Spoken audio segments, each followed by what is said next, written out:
మనకు ఘనత కలుగును గాక. రోమీలకు రాసిన పత్రిక 3వ అధ్యాయము 11వ వాక్యం మనం చూస్తున్నాం.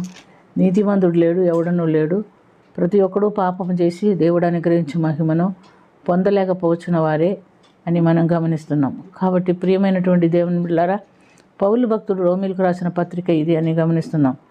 నీతిమంతుడు ఎవరు లేకపోయినా ప్రభు కోరుకుంటున్నాడు. ఏమని కోరుకుంటున్నాడంటే, పేతురు రాసిన మొదటి పత్రిక 1వ అధ్యాయము 14వ వాక్యంలో, నేను పరిశుద్ధుడై ఉన్న ప్రకారం మీరును పరిశుద్ధులై ఉండుడి అని చెప్తున్నాడు. ఈయన మానవునిగా పుట్టినటువంటి దేవుని కుమారుడు యేసు ప్రభు. మనం అందరము జన్మ పాపము కర్మ పాపము కలిగిన వారమే.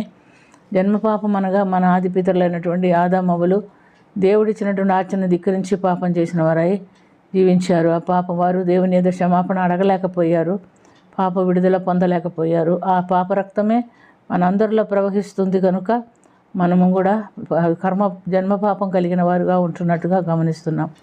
అయితే కన్యకైనటువంటి యేసు మరియమ్మ తల్లి గర్భం నుంచి పాపం లేనివాడుగా పరిశుద్ధుడుగా మన యేసు ప్రభు జన్మిస్తున్నట్టుగా మనం గమనిస్తున్నాము.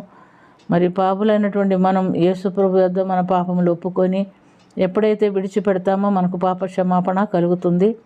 ఆయన పరిశుద్ధ రక్తంతో మనల్ని కడిగి శుద్ధీకరించి తన ప్రియబిడ్డలుగా మారుస్తాడు. అయితే పాపులమని మనం ఒప్పుకొనటం చాలా కష్టము. ఎంతోమంది ఒప్పుకొని విడిచిపెట్టుట అనే అనుభవం లేకుండా ఉంటున్నట్టుగా మనం గమనిస్తున్నాం. ఆయన మన కొరకే ఈ లోకానికి వచ్చాడు. తానే పాపము చేయలేదు అని మనం వాక్యం ద్వారా గమనిస్తున్నాం. యెషయా ప్రవక్త ద్వారా దేవుడి సత్యాన్ని బయలుపరుచినట్టుగా మనం చూస్తున్నాం. యెషయా 53:4 మనం గమనిస్తే, నిశ్చయముగా అతడు మన రోగములను భరించెను, మన వ్యసనములను వహించెను, అయినను మొత్తబడిన వానిగాను దేవుని వలన బాధింపబడిన వానిగాను శ్రమను వద్దిన వానిగాను మనం అతన్ని ఎంచితిమి. యెషయా 53వ అధ్యాయంలోనే మనం గమనిస్తే 4-8 వాక్యాల వరకు మనం గమనించినప్పుడు మన నిమిత్తం ఆయన పడిన శ్రమలను కూర్చున్నటువంటి వివరణ కనపడుతుంది. మన అతిక్రమ క్రియలను బట్టి ఆయన గాయపరచబడిను, యెహోవా మన అందరి దోషములు అతని మీద మోపెను, తాను పొందిన గాయముల చేత మన అందరి దోషములకు విడుదల అని మనం గమనిస్తున్నాం. కాబట్టి ప్రియమైనటువంటి దేవునిలారా, ఆయన ఈ లోకానికి వచ్చాడు మనల్ని నీతిమంతులుగా మార్చడానికి. మనందరి దోషములు తన మీద మోపుకున్నాడు. మనందరినీ తన పాపం లేని రక్తంతో కడిగి శుద్ధీకరిస్తున్నట్లుగా మనం చూస్తున్నాం. లూకాసు వార్త 23వ అధ్యాయం 34వ వాక్యంలో సిలువ మీద ఆయన పలికినటువంటి మాట మనం గమనిస్తే, తండ్రి వీరేమి చేయుచున్నారో వీరు ఎరుగురు కనుక వీరిని క్షమించమని అడుగుతున్నారు. ఆయన కొట్టిన వారు, గుడ్డిగుద్దులు గుద్దిన వారు, హింసించిన వారు అందరూ వారిలో ఉన్నారు.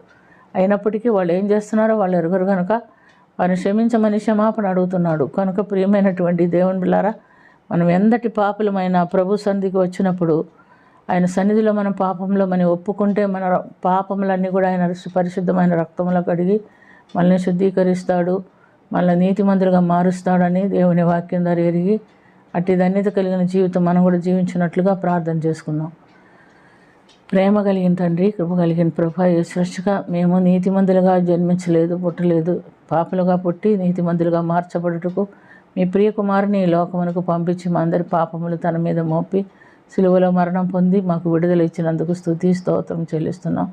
మాలో ఎవరు కూడా పాపులుగా ఉండకుండా ప్రతి ఒక్కరూ పాపం నుండి విడుదల పొంది పరిశుద్ధపరచబడిన వారై నీ బిడ్డలుగాను నీ రాజ్యమునికి వారసులుగాను మేము ఉండినట్లుగా మీరు మాకు సహాయం చేయమని, దీవించమని, కరుణించమని యేసుక్రీస్తు పుణ్య నామమున అది మిక్కిలి వినయంతో అడిగి వేడుకొనుచున్నాము తండ్రి.